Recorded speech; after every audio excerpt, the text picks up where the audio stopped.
College Volleyball Weekly, The Beach Report, with Charlie Ekstrom of Stanford, Mads Fitzpatrick of Florida State, and Rob on the mic. Now here are your hosts with the Weekly Report.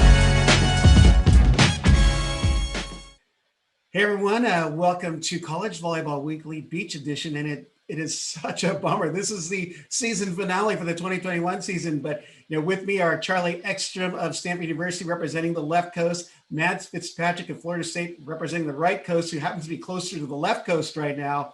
No, she's not being driven to a penitentiary. She's actually viewing some sites in a certain western region of the United States. So it's great to have you ladies back on here for our final episode.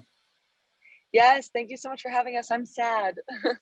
I know. It's like I'm a little nostalgic now that we're on our final episode. It kind of is crazy. I can't believe we've actually reached the end. Well, what's made this such a great journey is both of your teams actually were at Gulf Shores last weekend, which is where we're going to start our conversation for this final episode. So yes, it was quite the experience. Well, let's jump into it and say, so the top 8 teams that were there, everyone knows them, but if you don't, we'll go ahead and say who they were. Number 1 seed was UCLA, 2 USC, then you had Florida State, LSU, Cal Poly, LMU, Stanford, and TCU. I'd love to get both of your perspectives on being at Gulf Shores that this last weekend and going through that play. So we'll start with Charlie on this one. Yeah. So I think Gulf Shores exceeded the already high expectations that I had for it. I was not expecting it to be as beautiful, not as expecting it to be as just like absolutely incredible of an experience. Like it was so awesome. I mean, everything that they did, I was so like just honored to be a part of. The beach was even prettier than it looks on pictures. I've never seen sand so white and it was, I don't even know. I'm still kind of like starstruck over the whole experience, honestly. Wow. Well, for Mads here, and we're going to ask her a little bit in there, but that's almost like a home beach for you, Mads. But I mean, I'm sure it's always good for you to be back there playing for a championship, right? Oh yeah, I mean, it's gorgeous. You never really get used to the super white sand and how beautiful it is there. I will have to say, I have loved it more in years past just because the lack of fans made it a little less hype in my opinion, and they had less scoreboards than they did in years past. So it was just a different type of championship, a lot more secluded. The courts were spread out a lot more than usual. So that was a whole different dynamic. Definitely a different championship, but always still fun. Yep. Well, let's talk about the play here, especially in the first round of matchups. Let's talk about some of the matches that did happen. We'll start with you, Mads. What were some of the matches in that first round that really caught your eye? In the first round, we played Stanford, and Stanford did amazing. I was really impressed by obviously you, Charlie, and then your ones, who happened to turn out to be All-Americans, well-deserved. They took our ones of Maddie Anderson and Elaine Jacome, like 26-24 in the first one, and then didn't get a chance to finish it. They lost, but they were really close. So that was very fun to watch, and I was really impressed by Stanford. Yeah. How about you, Charlie? First round matchup to caught your eye. Yeah. So I'd say, first off, thank you, Mads, for the little shout out. I was so proud of our ones as well, and I was really proud of the fight that we put up. I wish that we could have gotten a little bit of that first round of NCAA's ever jitters a little bit earlier, but now we've got that kind of hunger for coming back for more later. But the game that really caught my eye was actually in the first round was the Lmu Lsu matchup that came down with LMU upsetting / taking down LSU, which started off like this trend of incredible upsets that LMU ended up having. It was really just a really fun duel to watch. Super intense. It came down to one court. It was just really cool to watch. Well, that one came down to the number 5's court of Emma Dowd and Maddie Fournette, who was a true freshman from the Chicagoland area, which was amazing because she looked like a freshman and she was wide-eyed, starry-eyed, and with her to come up clutch in that third set tiebreak against a very strong number 5 pairs of LSU was amazing to see. So definitely exciting. with the other matches, there were the 3-0 finishes, UCLA over TCU, SC over Cal Poly, which I was surprised personally. Like Cal Poly would have taken one or at least push it to the 5, so, but then again, USC was pretty strong in that tournament for obvious reasons, which we'll talk about. So with that, with the teams losing and dropping to the contenders bracket, any other matches beyond there, like in the elimination bracket that caught your eye? Besides yours, Charlie, maybe Mads will talk about your matchup. So Mads, what do you think about the elimination bracket when the teams drop down into there? Yeah, so our elimination game, we dropped down, and who did we play? LSU. LSU. How did I forget that? And so that was like a really, really highly contested game. We've never played them at national championships before. We beat them in conference just a few weeks earlier. And we had never lost to them in national championships. So that was really, really upsetting and hard, but awesome for LSU. They fought really hard. They were really hot that game and throughout that tournament. So yeah, that was obviously a big standout to me. Oh, I love this segue because I actually wanted to talk about your matchup, Charlie, because it was Cal Poly Stanford, and that was a highly anticipated matchup because Stanford had the edge, 1-0. They beat them earlier in the year, and it was a 3-2. So what the distance? But can you talk about that particular elimination bracket matchup? Yeah, so I'd say for sure, something that I was really proud of is a lot of us, I'd say really the whole team came into the Florida State matchup with a lot of kind of NCAA jitters. Like we were all we were starry-eyed, but also like, wow, this is incredibly high level of competition. And we kind of got our heads on straight for the Cal Poly match. We knew it was going to be a close one. We knew it was going to be highly contested. I'm bummed to say that they knocked us out and that they ended our season, but I'm also so proud of the fight. It came down to the 5s. It was a 19-21 match in the third set. So it went back and forth. Our 5s fought off, I think, 6 match points. Yeah. And I am so proud of the fight that they put up. It was kind of funny. I think that this time around, every match that Cal Poly had won, we actually won. And then every pair that we had won before, Cal Poly won the next time. So it was a little bit of like reverse scouting that kind of ended up working in Cal Poly's favor this time around. But I think that will continue to be a very, very highly contested matchup in the years to come with us in Cal Poly. And I'm looking forward to taking them on next year. Yeah. Oh, it was definitely an entertaining 5-setter. And, I am impartial, but, it's hard not to root for Charlie Ekstrom, especially when she's on the screen here. Thank you so much. That really means the world. I was so proud of Kate, and I was so proud of the fight that we put up. That was honestly, it was like, while it's unfortunate that had to be the season ender, like I could not be more proud of my partner. And that was probably the best game that we had on our season. We worked our tails off, and I'm just really, really proud of the fight. Yeah. Well, with the season that Stanford had, obviously, Coach Andrew Fuller, not only Pac-12 Coach of the Year, but just named the AVCA Coach of the Year, and it's definitely well-deserved. And not only because he gave an acai bowl at the Pac-12 championships, but because he's a great coach and a great person. Yes, absolutely, so well-deserved. I'm like, we've been saying this for years that Andrew's been shifting the program into something great.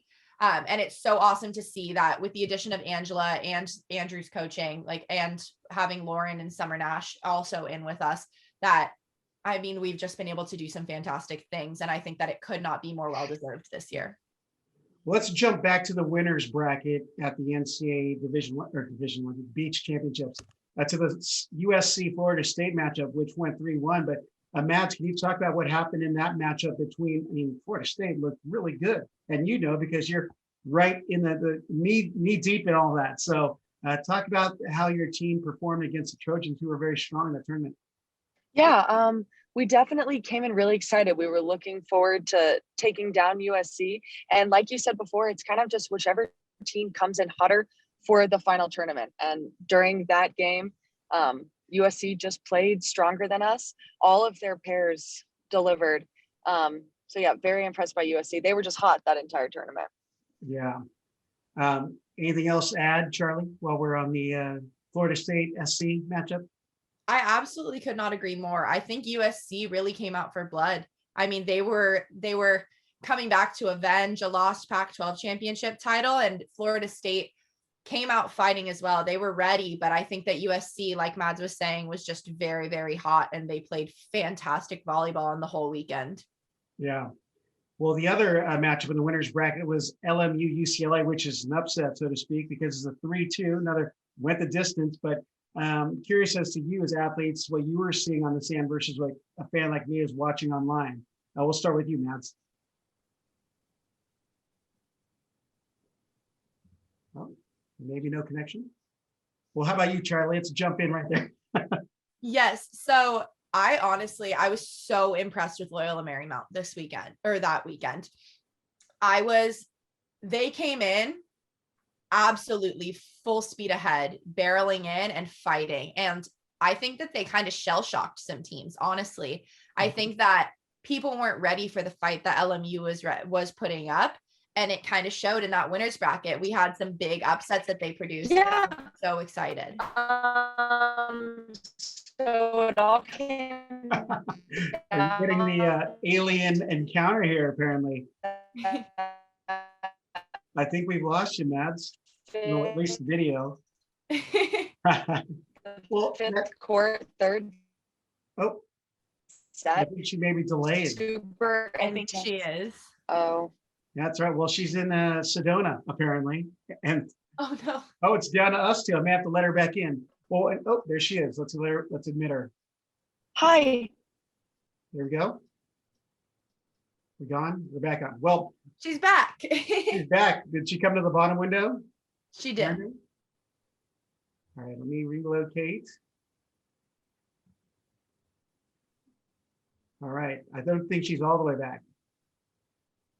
I don't think she's all the way back either. Nope. Okay. Well, so with LMU, well, I've seen them 2 other times this year, and they've always been such a solid team all the way through. And a lot of those gals I've met in my first year of really covering beach volleyball. Names like Savannah Slattery, Emma Dowd, such a solid group of people. Megan Rice, and then following Ia Lindahl as she transferred from Cal over there. But I mean, you knew they had something special going, especially with John Mayer and his coaching staff there helping out. But they definitely were a team like Savannah Slattery, so unassuming offensively, but she has quite the whip of a left arm. And the defense of Jessie Pritchard behind her was one of the best things I'd seen as a combo on a court this year. I absolutely could not agree more with you on that one. LMU, I mean, you said it like dead on with Savannah's arm swing. She has such a deceptively fast swing that I don't think people are ready to take her on. And I mean, every single matchup with LMU came out guns firing and all in. Like in that upset coming down to the 5s against UCLA, against a very, very strong team, Jaden Whitmarsh and Riley Powers. I think that Emma and Maddie, like you were saying, like they played out of their minds this past weekend. And it was so evident that they were just ready. Like they came in for the kill, for the win on that game. Yep.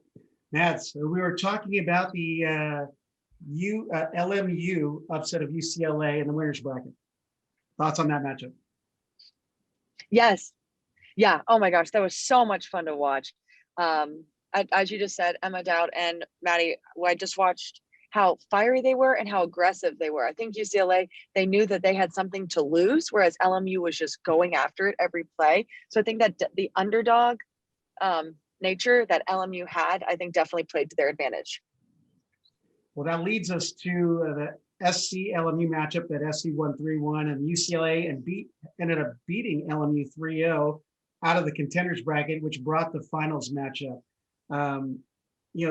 You both know both those teams pretty well, if not personally, the athletes, but you're very familiar with the programs. So what were your thoughts of the championship match? And we'll start with you, Mads, since you got connection now. Yeah. I'm so sorry about that. That's all right. Both programs are so dominant. And so going into that final game, we just knew it was going to be a toss-up, whichever team was hot. UCLA beat them for the conference. And so that definitely added fuel, I feel like, to USC's fire. And just going and just watching USC play UCLA, USC was just more I'd like to say, I mean, UCLA played great, but USC was just more fiery and aggressive. Tina and Megan were incredible. I think their overall record, they've only had one loss. I think they're like 15-1 together. So that was just such a fun finals game to watch. Oh, and one more thing. Sammy and Julia were also on fire that entire tournament. I think USC definitely benefited from their super strong 1s and 2s. Yeah. Charlie, throw down. What you got? Yeah. So this felt like a role reversal from 2019. Because when we looked back into 2019, USC actually won the Pac-12 title, and then UCLA came and won the national title. And so it was funny, like seeing UCLA had taken the 2 seed and then won the national championship last time. And this time USC took the 2 seed after losing the Pac-12 title and came back and won the national championship. I was so incredibly impressed with the game, like Mads was just saying, that Julia and Sammy played. They were named AVCA Pair of the Week, and I thought so rightfully so, because they came out just all cylinders, like everything was working, everything was running. I was like, honestly, USC just came out to play, and they played a fantastic championship match. Like every court that I watched, I was watching the live stream like from the airport, or not from the airport, I think it was from home at that point. But it was so fun. Like I could not keep my eyes off the screen because every single matchup was so strong and was playing so well. Yeah. Well, one of the pairs I felt like that kind of was in the backdrop, but it was such an equal contributor to the Trojan success. Was it number 4's pair of Joy Dennis and Delaney Maple? I did not realize that they were overpowering their opponents the way they were during that tournament, but I wanted to get your comments on their performance as number 4s, and we'll start with you, Mads. Yeah, they are probably, except for I like to say Sammy, Julia, Tina, and Megan, the most consistent pair for USC. Just time and time again, delivering consistent wins. Uh-oh. We lose audio? Oh no, did you lose me? Yep. Did We you lost lose your me? audio. Just your audio, though. Okay. Can you hear me? Yep. Yes. Can you hear me? Yeah. Yes. Okay. Okay. So Joy was a huge blocker at the net, and Delaney is so fast behind her and still so dynamic and aggressive as a hitter. So yeah, huge win for USC pretty much time and time again every week. Yeah. And Charlie, anything to add? Yeah, I thought it was really adorable. It was Joy kind of took on this like mentor role with Delaney, with Joy being a 5th year and Delaney being a freshman, and really took Delaney under her wing. And I saw Delaney's game just elevate this year. I saw like the aggression come out. And I think that was something that I thought was so special, that Joy was able to kind of foster this like new side of Delaney and bring out just really the best side of her. It was so, so, so fun to watch and see. Yep. Well, USC crowned the 2021 Collegiate Beach Champions, and it was definitely well deserved. They had such a highly talented team. We didn't even get to name the other women, the athletes that are contributing to that, but each of you have played those teams a few times now this year. And what's your assessment? Did the final outcome reflect what should have happened this year? And we'll start with you, Mads. I personally think FSU should have ended up on top, but I'm biased. But I I love think the loyalty. through and through Garden and Gold. But I do think that USC deserved to win. They played a fantastic season. So did all of those teams national championship, but USC came out on top, and it's no secret why. They played amazing. Yeah. How about you, Charlie? Yeah, I again could not agree more on that. I think that at the beginning, I thought that USC was going to be this powerhouse of a team. And then we saw them get contested quite a bit through the season. We saw a lot of partnership changes. We saw a lot of like little bit of adjustments that Coach Shane Blanton was making. And honestly, like at the end, they did their job and they played incredible. And I thought that based on the national championship tournament and every game that I saw of USC's, I thought that 100% they were well deserving of that national champion title. Yeah, definitely agree. And, with that, I feel like I should blame FSU and LSU. Their trip out here and splitting with USC basically awoke that sleeping beast in the Trojans. So thanks a lot, Florida State and LSU, because they were undefeated up until you guys came out. The East Coast came in and rocked them in their house. And I was like, whoa, I don't think that's a good thing. That's so true. It's honestly all our fault. So with that, the 2021 AVCA All-Americans were named first and second team, 16 athletes to each team. And gosh, I didn't even get to look through any of the honorable mentions, but we're not going to go through them all. But I mean, I looked at the list and I felt like if anything, that list could have been larger just because the names on there are solid, but I could also find others that perform equally as well, defenders, blockers, switch time, athletes. So what are your guys' thoughts on what you saw on the All-America team? We'll start with you, Charlie, on this one. Yeah, so I completely agree with you that I think that this team could have been expanded to so much more. But also I could not pick a group of 32 athletes who deserve it more. Like these women are all absolutely wonderful volleyball players, wonderful people. And really they performed some of these names. I could not be more proud of Sunny and Zolani, our ones pair, for being named to the All-America first team. These are the first All-Americans in Stanford history. And Sunny in her final year here as our team captain being named to the first team All-America. I mean, it was just like the icing on the cake to something fantastic that she was a part of the foundation of. And so, I mean, I'm looking at this list and I'm looking at every single name and I'm like, these are people that are competitors through and through. Yeah. How about you, Mads? What you got to add? Yeah, I'm looking at the first team All-American list and they're just all such powerhouses. I want to give a shout out to Erica Brock and Mackenzie Morris from FAU. I think that's FAU's first All-American pair ever in school history, and they went 18-5. So really impressive by them. Cal Poly's ones 23 and 10. Very impressive. Obviously, Taryn and Kristen. Kristen is a 3-time All-American first team. And Taryn has won 50 matches of the last matches that she's played. So she's been undefeated for 50 matches in a row. Just had to brag on them for a little bit. But yeah, super impressive list. Could not be more honored to have watched everyone and play this year. Well, definitely a lot of firsts this season, which it was amazing to witness because you had 3 teams for the first time being at the Collegiate Beach Championship: Stanford, TCU, and LMU. And then, Kristen Nutt's going undefeated and getting 160 career wins, setting a new record at LSU.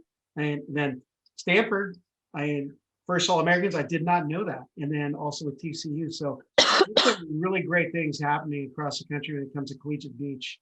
So definitely an entertaining season, especially coming out of a year like COVID. Agreed. Absolutely.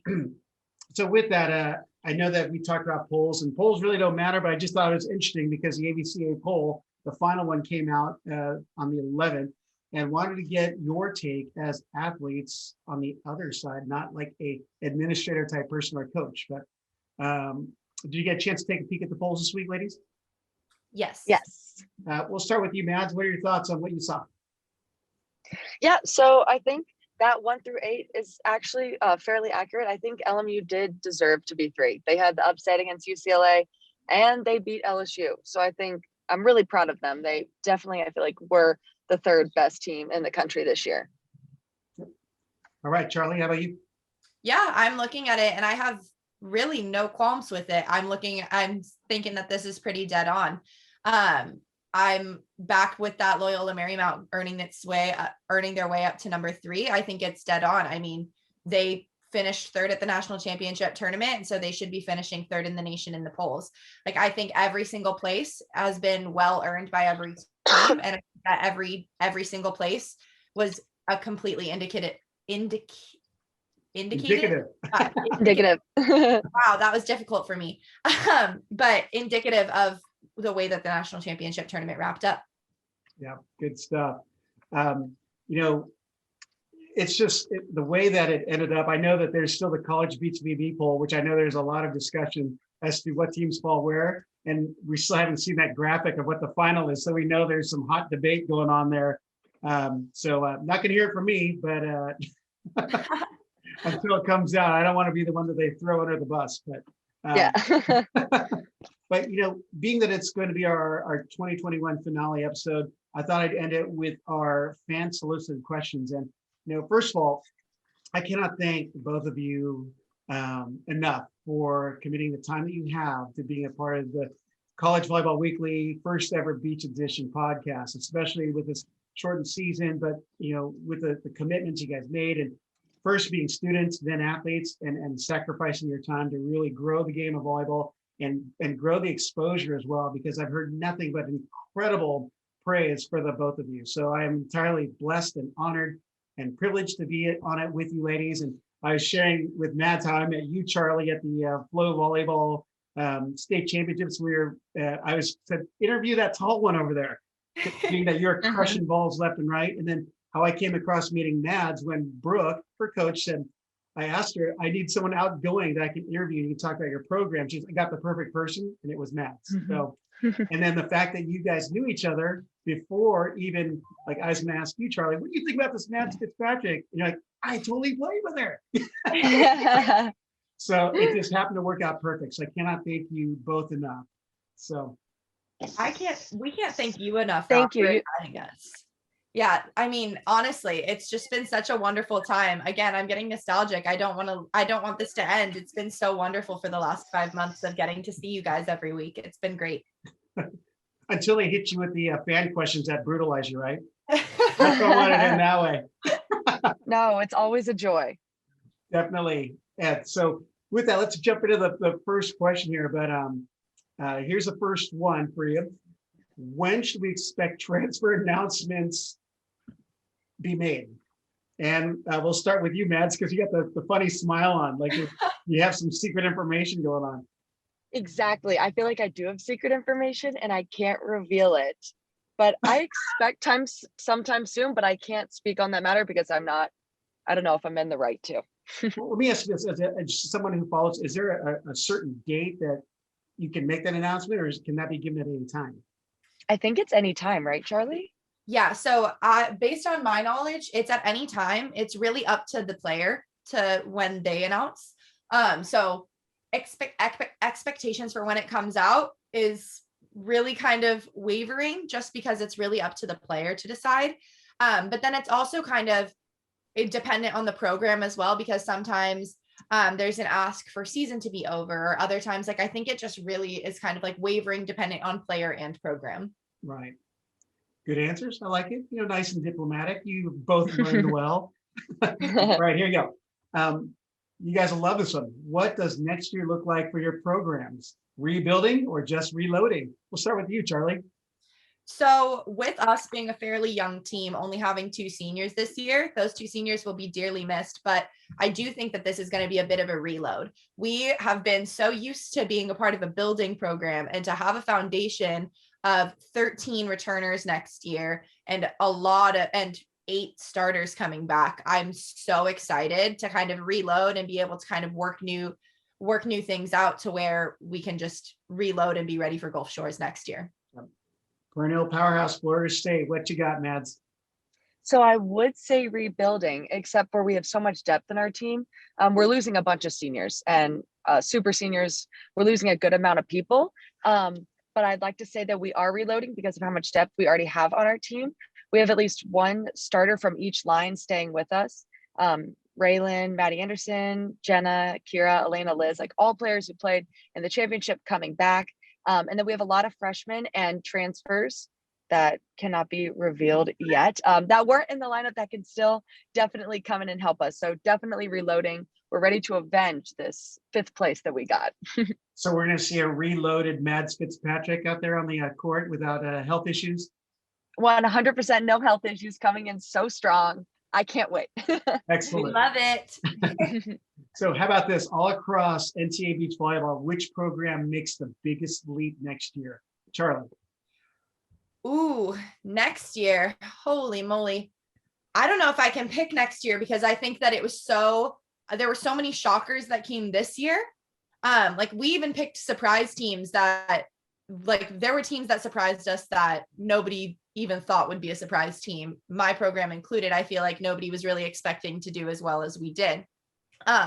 So I think that it's going to come down to how new freshmen or how new partnerships kind of react to one another, or how chemistry works to see all these teams. Like, I don't know if I could even say, let's expect a big leap from this program, because we have yet to see kind of the fantastic things that all these coaches are putting together.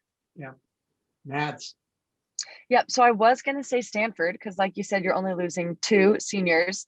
So I definitely see you guys coming out strong next year. And then TCU, they have that super strong, very young 1 seed, and they just keep getting stronger as a program throughout the year. So I'm looking forward to seeing them and how they advance next year. It's Daniela Alvarez and Tania Maleva. Yes. They're both freshmen. Is that right? Yes. Yeah. That is insane. Insane. Freshmen and All-Americans as freshmen. Yep. And playing for Spain. Maybe they'll see the money in the FIVB and want to just not come back. Fingers crossed for the rest of us. So this is actually directed towards both of you. But since you're both juniors, what are your plans during the off season? Tournaments, AVPs, AVP Golds, any HP camps or anything? And we'll start with you, Mads. Yeah, so I have my internship in Atlanta, and I have a training group there. So I'm going to be training in Atlanta full time with the internship, and then I plan on playing in as many Florida tournaments as possible. Florida's having a ton of tournaments, so lifting, conditioning, training, and playing in as many Florida tournaments as I can. Oh, good answer, Charlie. Yeah, so I still have a couple of years of eligibility left because I'm in school a junior, but in eligibility wise, I was a redshirt sophomore this past year. And so I also will be training full time in Southern California though. And then I'll be playing in as many CBVAs, as many AVPs, AVP Golds as I can find. And then hopefully also we'll be participating in some FIVB 1-stars if they work with my schedule and if I'm able to travel to them. I think the other thing too, it was asked if there was any HP stuff, and that's yet to be released. And so if I am invited, then yes. And if not, then no. Your loss, right? Yes. Well, I think it's a great place to end, because there are definitely some other questions, but we actually answered them within our content because I asked for more questions after I cut it off. So, but we did address them. And like I said, I cannot thank you both enough for your time and your commitment to being a part of College Volleyball Weekly. I am looking so forward to keeping in touch with you. And actually, one of the questions was, are you going to have them back next year? And I don't want to put that on you because, again, you're first students, then athletes, and we'll chat. And it's an open invitation. I'd want you guys to think about it and maybe even expand, bring some other people in, because I really enjoy hearing you as student athletes going through the daily grind and the experience, because that really gives great insight for people who are beginning to just love and grow into this game more and more every year. So Totally. Charlie and Mads, thank you so much. Rob, you have been such an amazing leader and a role model, and I feel like I've learned so much from you, and you're such a ray of sunshine every time you're on camera and in person when I got to see you. So thank you so much. I know so many people love you, and I have thoroughly enjoyed this. Oh, thanks, Mads. Yeah, this is literally, I've said this has been the highlight of my weeks. Honestly, there have been so many times where this has just put the smile on my face that I absolutely needed. And I cannot thank the both of you enough for that. Thank you, Rob, for inviting me. You had mentioned that we met so many years ago now. I think it goes back 4 years probably when we met at the state championships. Yep. And I'm so happy that I got the call for you asking me to be your West Coast rep, because it just made my year so much better. And I'm so, so happy that I got to be a part of this. That's so good to hear. But I have to also thank your coaches, Brooke Niles of Florida State, because it's her recommendation and she was so spot on. So Mads, thank you. And Brooke, thank you. Even though you had a baby this year, I hope I didn't put more pressure on you.